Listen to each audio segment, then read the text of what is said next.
La contrainte, ce sont des actes et des acteurs.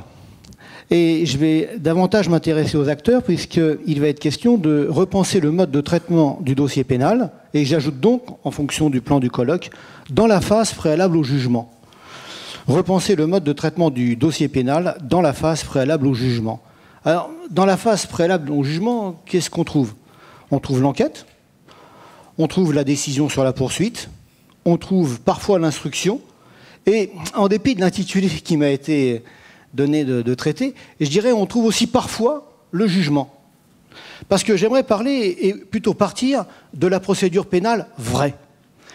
Et la procédure pénale vraie, pour moi, c'est la procédure pénale de la plus grande occurrence statistique. À partir d'un outil très simple, les chiffres clés de la justice, qu'à l'automne, le ministère de la Justice publie un petit cahier d'une quinzaine ou vingtaine de pages, avec toujours la même page, la page justice pénale, activité des parquets, et qui rend compte, en quelque sorte, de cette justice pénale vraie. Nombre d'affaires traitées, bon an, mal an, 4 400 000.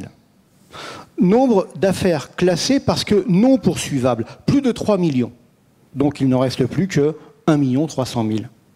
Sur ce 1 300 000, 45% donnent lieu à ce que le ministère appelle des poursuites, 45% donnent lieu à ce que le ministère mêle composition pénale et procédure alternative aux poursuites.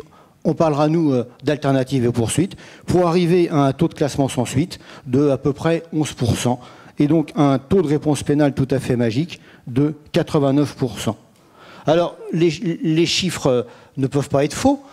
C'est peut-être pas non plus la procédure pénale authentique, dans le sens où on sait que derrière les chiffres, il y a aussi de l'outil de communication, mais pas au sens péjoratif du terme, et qu'il est très facile de faire passer une affaire dans la catégorie des affaires non poursuivables, de telle sorte à, bien sûr, pouvoir réduire, in fine, le taux de classement sans suite et faire augmenter le taux de réponse pénale. Mais enfin, la procédure pénale vraie, c'est pour les affaires qui sont poursuivies ou poursuivables, une affaire sur deux seulement qui donne lieu à des poursuites. Et combien sont-elles? Elles sont de l'ordre de 600 000 par an. On en discutait hier, et sans parler des débats de ce matin. Sur ces 600 000, 100 000 vont concerner les mineurs. Je dirais qu'on va les écarter par principe, pour les débats du matin.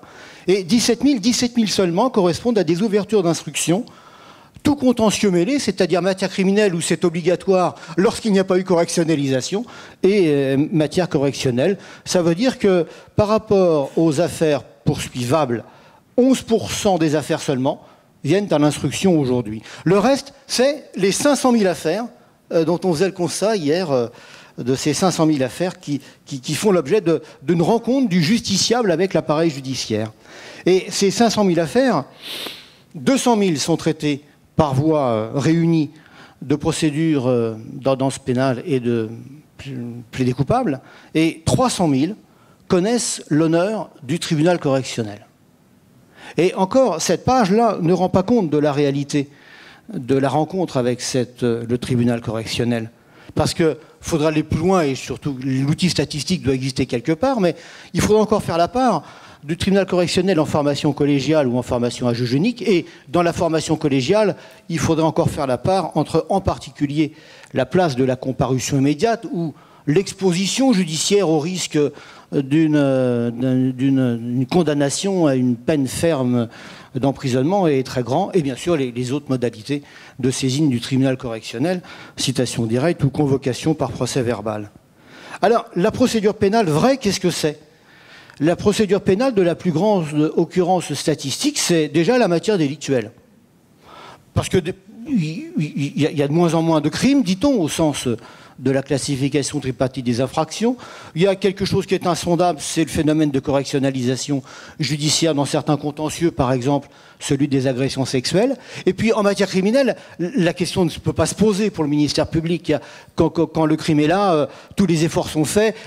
L'affaire est presque, je dirais, normalement poursuivable. Elle est poursuivie et d'ailleurs l'instruction est obligatoire.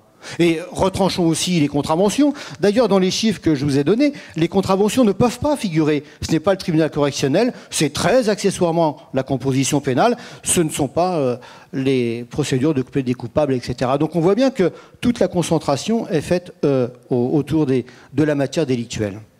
Et la matière délictuelle se résume à ce nouveau concept de réponse pénale.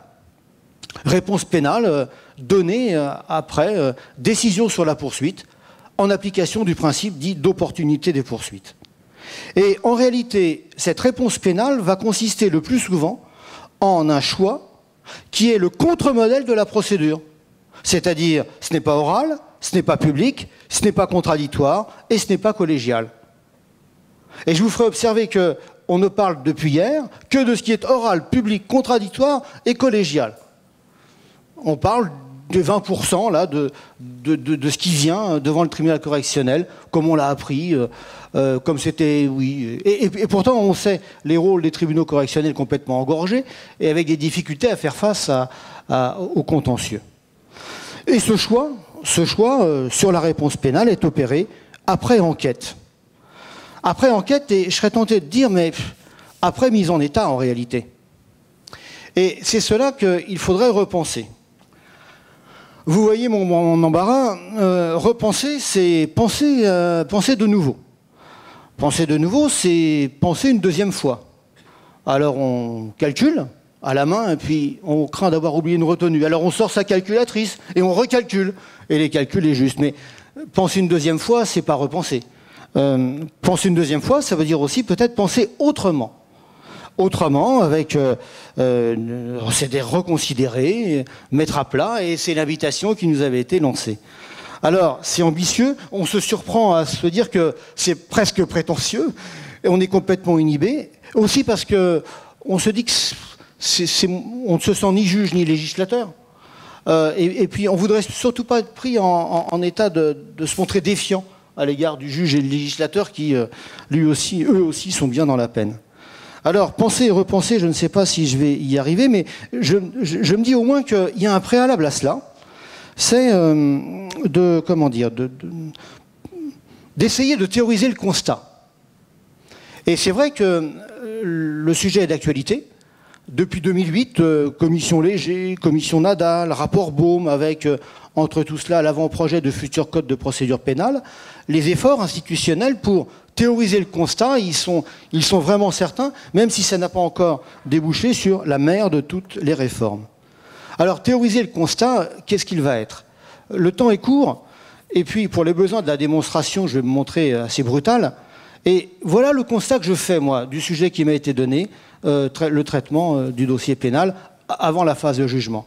Pour moi, le constat, c'est que l'enquête de police judiciaire, c'est devenu, mais je vous assure que je me lis, l'instruction à décharge du procureur de la République impartial. Et que la réponse pénale, c'est devenu la sanction du procureur de la République. Ou plutôt la sanction par le procureur de la République. Alors, commençons par l'instruction à décharge du procureur impartial. Le procureur est impartial. Enfin, c'est le code qui nous le dit. Loi du 25 juillet 2013, article 31. Le ministère public exerce l'action publique et requiert l'application de la loi dans le respect du principe d'impartialité auquel il est tenu. Ça ne me choque pas outre mesure. Le membre du parquet et membre de l'autorité judiciaire, je veux bien lui reconnaître institutionnellement une part d'impartialité. Parce qu'à la limite, même s'agissant des juridictions de jugement, il y a des degrés dans l'impartialité. Alors pourquoi n'y aurait-il pas de degré entre une part d'impartialité qu'on reconnaîtrait à un membre du ministère public et bien sûr une part plus importante, spontanément admise, de magistrats du siège. Donc le procureur de la République est impartial, peut l'être, ou en tout cas suffisamment pour ce qu'il a à faire, si je puis dire. Même si la tâche est immense et d'importance. Et puis, l'enquête est devenue à décharge. Et ça, c'est la loi du 3 juin 2016, article 39-3, nouveau du Code de procédure pénale. Ça a été souligné par la doctrine dans nos recueils du mois de septembre. est quasiment dans une formule parallèle à celle de l'article 81 du Code de procédure pénale. Le procureur de la République veille, et mieux dit d'ailleurs que l'article 81, veille à ce que les investigations tendent à la manifestation de la vérité et qu'elles soient accomplies à charge et à décharge dans le respect des droits de la victime, du plaignant et de la personne suspectée, on y revient, la place du suspect. Donc l'enquête est instruction, c'est-à-dire mise en état de l'affaire. On ne va pas revenir sur la montée de l'enquête, même si on peut quand même résumer les 2-3 épisodes du passé récent. Jusqu'à la loi du 9 mars 2004 comprise, on a observé un affadissement de la distinction enquête de flagrance, enquête préliminaire, et avec l'émergence de la procédure pénale dite bis, un aplatissement de cette distinction. Depuis la loi du 9 mars 2004, cette fois-ci comprise, et jusqu'à en dernière analyse, mais ça va bouger, la loi du 3 juin 2016, on a un alignement, et non plus seulement un affadissement et un aplatissement des pouvoirs d'enquête sur ceux de l'instruction. Alors, 2 mots seulement de l'instruction, mais pour ne plus en parler. Que reste-t-il de l'intérêt de l'instruction? Au plan de l'intérêt matériel et de la contrainte, l'instruction, l'intérêt, c'est de rendre accessibles certaines mesures de sûreté ou les mesures de sûreté. Contrôle judiciaire, assignation en résidence avec surveillance électronique et détention provisoire.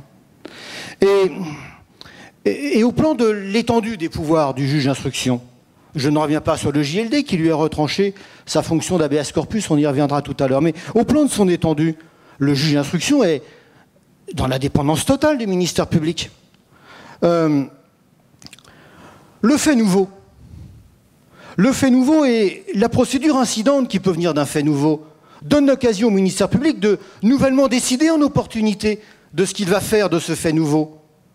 On réduit, nous, le fait nouveau au réquisitoire supplétif. Mais le fait nouveau, ça peut être, pour un petit bout de la procédure, allez hop, de la comparution immédiate et on n'en parle plus. Le fait nouveau, ça peut être de dire, mais on en reste là, allez hop, plaider coupable et on n'en parle plus. Le fait nouveau, ça peut être de la citation directe. Le fait nouveau, ça peut être l'ouverture d'une autre instruction. Et le fait nouveau, je ne sais pas s'il existe statistique, mais ça peut être accessoirement le réquisitoire supplétif.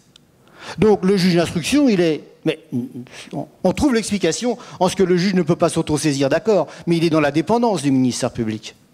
Et puis, deuxième phénomène, relativement à l'instruction, la loi du 5 mars 2007 a, on peut parler en ces termes, abrogé l'arrêt et la jurisprudence Attalin, où la recevabilité de la plainte avec constitution de partie civile est subordonnée à soit le classement sans suite, soit 3 mois qui se sont écoulés, etc.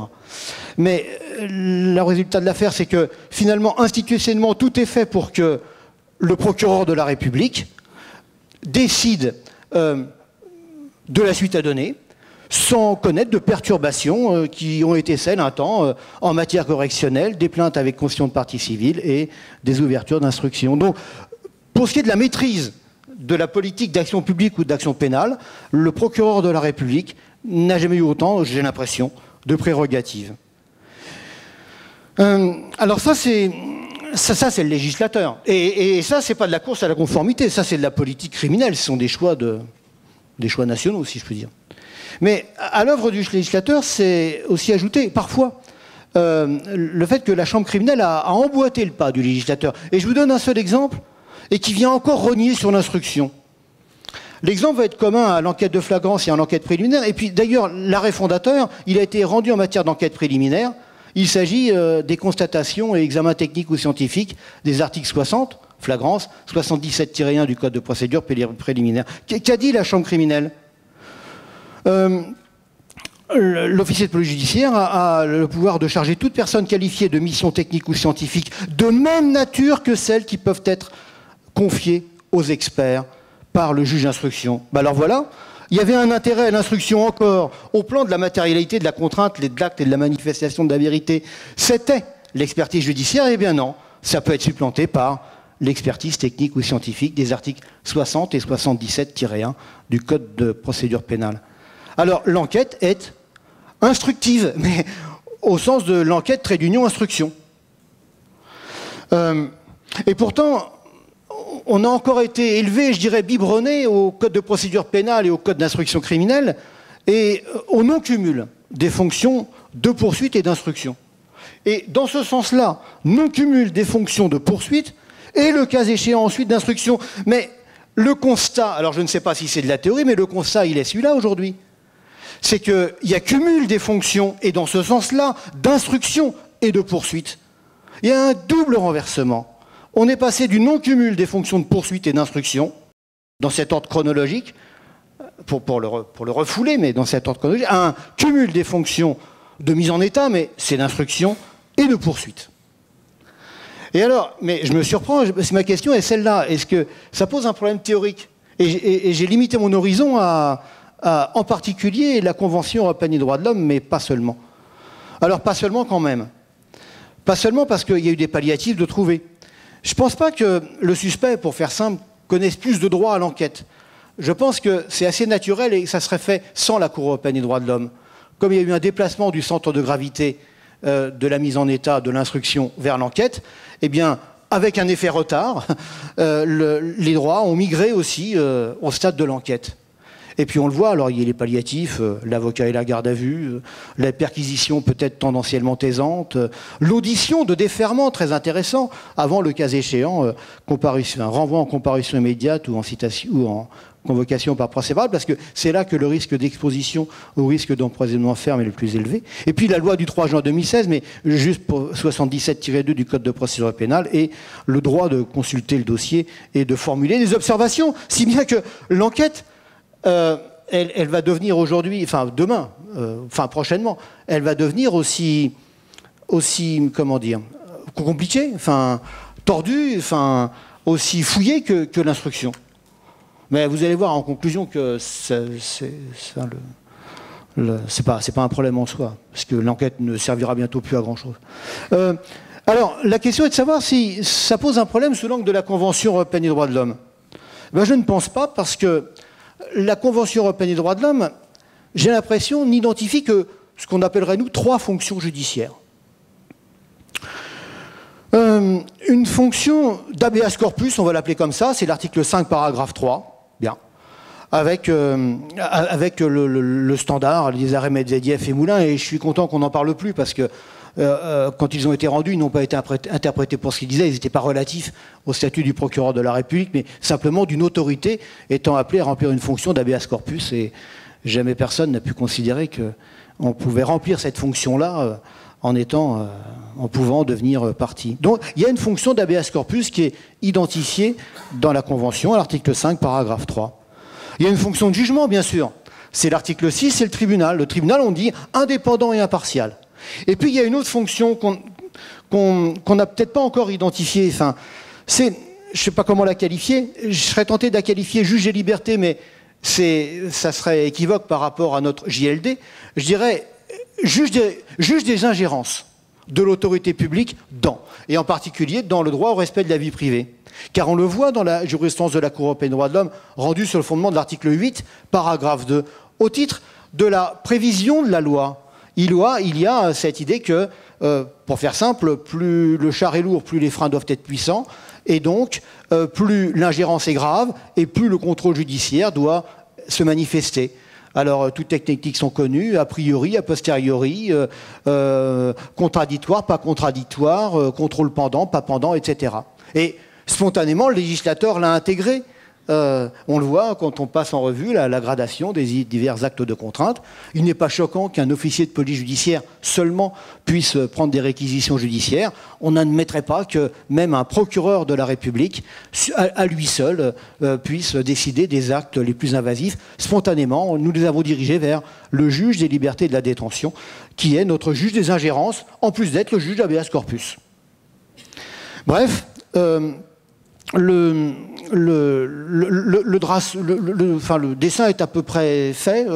Il y a une fonction de jugement, tribunal indépendant et impartial. Il y a une fonction d'habeas corpus, un juge des libertés. Et il y a une fonction de juge des ingérences en fonction de la gravité de l'ingérence. L'autorité judiciaire doit présenter de plus ou moins grandes garanties. Tout ça pour arriver à une formulée pour le ministère public qui, dans son enquête, instruit en réalité, mais en état, à formuler une réponse pénale dont je me dis que ce n'est pas la réponse pénale du procureur de la République, c'est la réponse pénale par le procureur de la République, et donc Deuxième partie, la sanction par le procureur de la République. Car de sa décision sur la poursuite dépend la nature de la réponse pénale. C'est important parce qu'il faut lever l'ambiguïté sur la notion de réponse pénale. Le ministère présente la réponse pénale, et nous, même ce qu'on fait en cours, on présente la réponse pénale dans l'opportunité des poursuites, dans la décision sur la poursuite, donc on présente la réponse pénale comme une règle de procédure relative à l'opportunité des poursuites. Mais la réponse pénale, c'est une règle de fond sur la nature de la sanction. Le plus souvent pénale, mais pas toujours, mais qui vient donc à la décision du procureur de la République. Alors, derrière la distinction entre alternative et poursuite, qu'est-ce qu'on trouve derrière ces réponses pénales revenues maintenant aux aspects de pure procédure? Alternative aux poursuites, médiation pénale, on sait, sanction ne présentant pas le caractère d'une punition. Transaction pénale, sanction présentant le caractère d'une punition. Composition pénale, sanction présentant le caractère d'une punition. Il y a un intérêt de la distinction au plan procédural entre ce qui présente le caractère d'une punition et ce qui ne présente pas le caractère d'une punition. Ce qui ne présente pas le caractère d'une punition, ça peut être imposé par le procureur de la République, ça marchera sans doute pas, une médiation pénale imposée. Mais enfin, ça peut être imposé, c'est pas une punition. Le procureur de la République le fait. Je dirais, en grossissant le trait, une assistante sociale pourrait le faire. Enfin, et ce n'est pas pour dévaluer la fonction. Mais les garanties ne sont pas requises. Donc, la sanction ne présentant pas le caractère d'une punition peut être imposée. En revanche, et dès lors que dans la procédure de transaction pénale ou de composition pénale, il y a renonciation nécessaire de la personne mise en cause au bénéfice de telle ou telle garantie, telle que présomption d'innocence, telle que même peut-être pas le tribunal, in fine, mais au moins la garantie de voir une autorité du siège décider, et non pas seulement homologuer dans la composition pénale, alors là oui, mais ça tient encore du point de vue de notre horizon, est-ce conforme? Ça tient puisque la Cour européenne nous a appris très tôt que la personne mise en cause pouvait renoncer, pour peu que la renonciation ne soit pas équivoque, au bénéfice de telle ou telle garantie du procès équitable, dont la présomption d'innocence. Alors, qu'est-ce que c'est que les poursuites? Les poursuites, eh bien, on se dit que c'est le jugement. Alors, je réserve l'instruction. Mais non, parce qu'il y a les poursuites à fin de jugement, en matière correctionnelle, citation directe, comparaison. Mais il y a surtout l'invention des alternatives au jugement.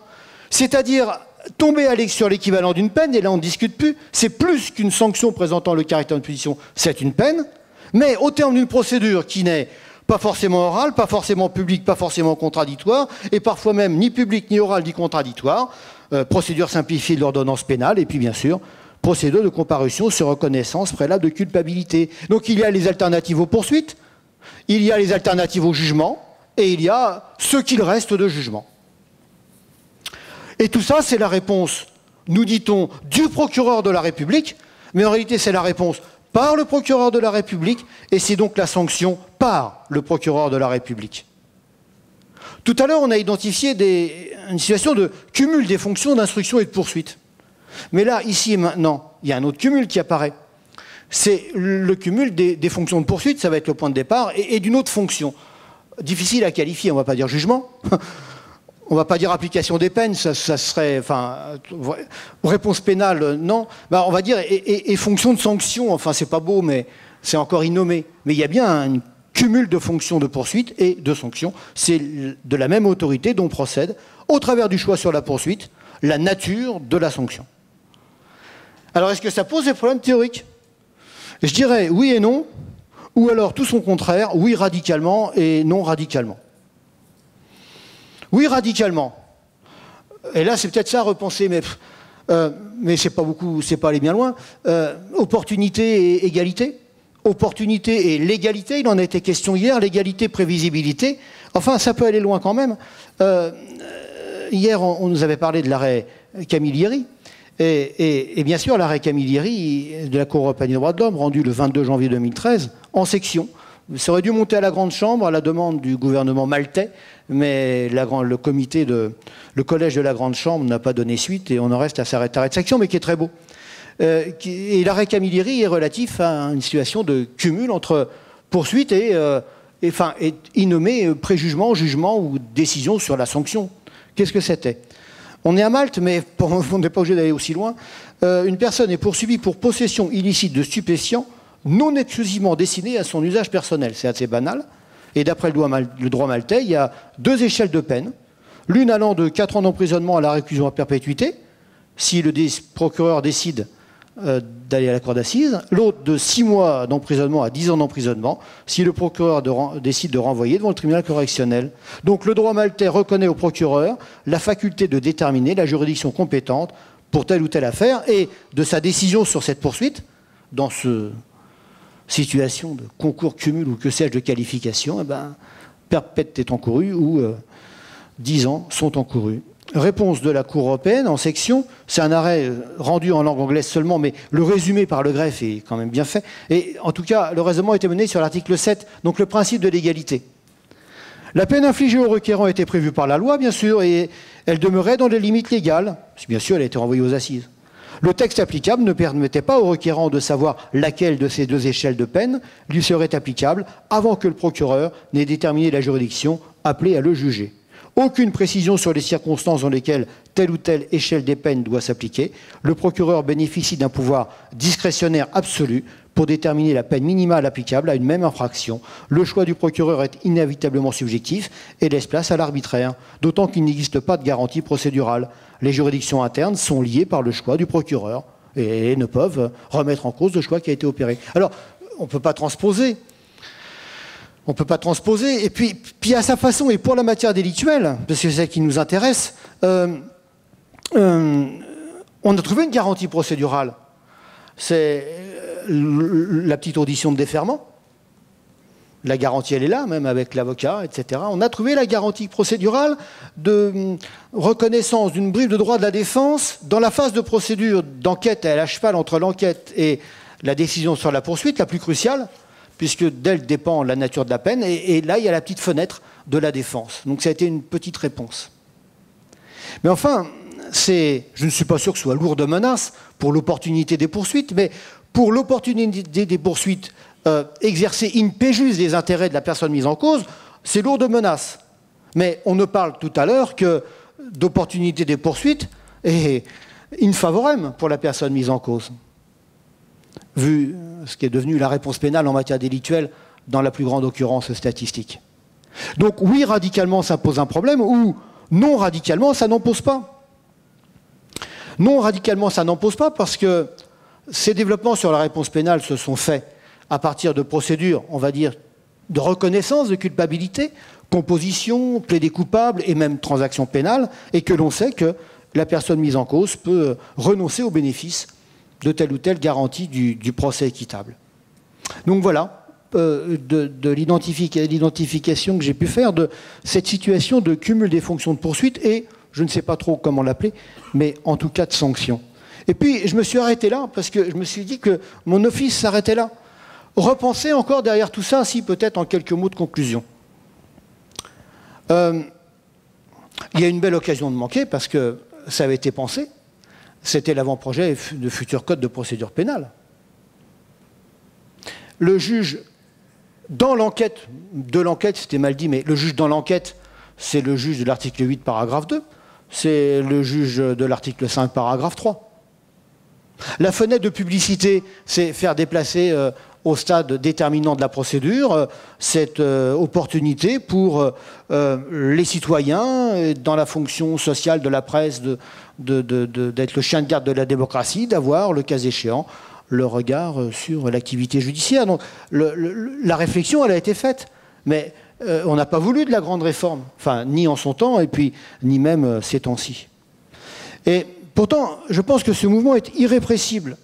La montée de l'enquête, c'est irrépressible. La montée en puissance du procureur de la République, c'est irrépressible.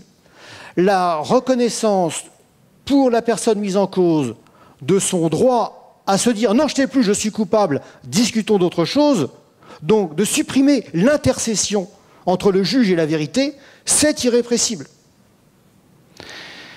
Donc tout ça est irrépressible. Est-ce que c'est dommageable? Je ne pense pas. Je veux dire par là que ça témoigne de quoi? Ça témoigne de ce qui est devenu le droit pénal, enfin le droit pénal, la sanction pénale ou la réponse pénale. Hier, en fin d'après-midi, on s'est quitté sur l'intervention d'Emmanuel Dreyer, qui disait en substance le droit pénal n'est plus pénal. Enfin, c'est plus le droit de l'acte, c'est le droit du délinquant. Bien. Mais les règles séparatistes de fonction, instruction, poursuite, jugement, elles ont été fondées, si je puis dire, dans un temps où, mais ce n'est pas une question de formuler des regrets, mais dans un temps où il n'y avait pas d'autre façon de mettre en état que d'auditionner ou de perquisitionner. Et puis surtout, en un temps où la peine était tendanciellement éliminatrice. Alors, pas toujours, mais au moins symboliquement éliminatrice. Donc ces garanties sont l'effet miroir de cet enjeu. Mais quand il s'agit aujourd'hui, dans la plus grande occurrence statistique, de discuter non pas de peine, de sanctions présentant le caractère de punition, qui sont parfois mesures de sûreté, parfois des sanctions ne présentant pas le caractère d'une punition, ces garanties séparatistes, je ne dis pas qu'ils n'ont pas non plus lieu d'être, mais on n'en éprouve plus la même nécessité. Alors, reste l'enquête, avec ce déplacement du centre de gravité. Bien sûr que l'enquête va devenir peut-être bientôt, prochainement, aussi compliquée que l'instruction. Vous vous rendez compte, quand il s'agira d'aller faire consulter dans un commissariat de police, c'est quand même plus facile d'aller, enfin, c'est déjà pas facile d'aller au cabinet d'un juge d'instruction, enfin. Mais ça viendra. Mais ça viendra en un temps où l'enquête ne servira plus à rien. Enfin, je veux dire par là que la montée de l'enquête proactive, elle est bien là. La transformation des pouvoirs de police administrative en procédure judiciaire incidente, elle est bien là, et indépendamment des mesures de police administrative d'état d'urgence, enfin, de toute police administrative, toute mesure de police administrative. Donc, à l'enquête, comme déjà aujourd'hui à peu près à la garde à vue ou à l'audition, l'affaire est, pour ainsi dire, dans le sac du point de vue des institutions répressives. C'est pourquoi il pourra y avoir cette migration des garanties de l'instruction à l'enquête que, fondamentalement, quand il faudra un jour s'interroger sur la migration de nouvelles garanties sur d'autres modalités de mise à jour de troubles à l'ordre public en termes de police administrative. Donc j'ai été bien en peine de repenser le mode de traitement du dossier pénal, parce que, on est entre nous, je peux vous le dire, mais je vous l'avoue tout à trac, je ne remets pas en cause ces évolutions dans le sens où ça participe pas seulement de mouvements irrépressibles, mais l'enjeu n'est plus ce qu'il était, et les correctifs peuvent être trouvés là où ils sont.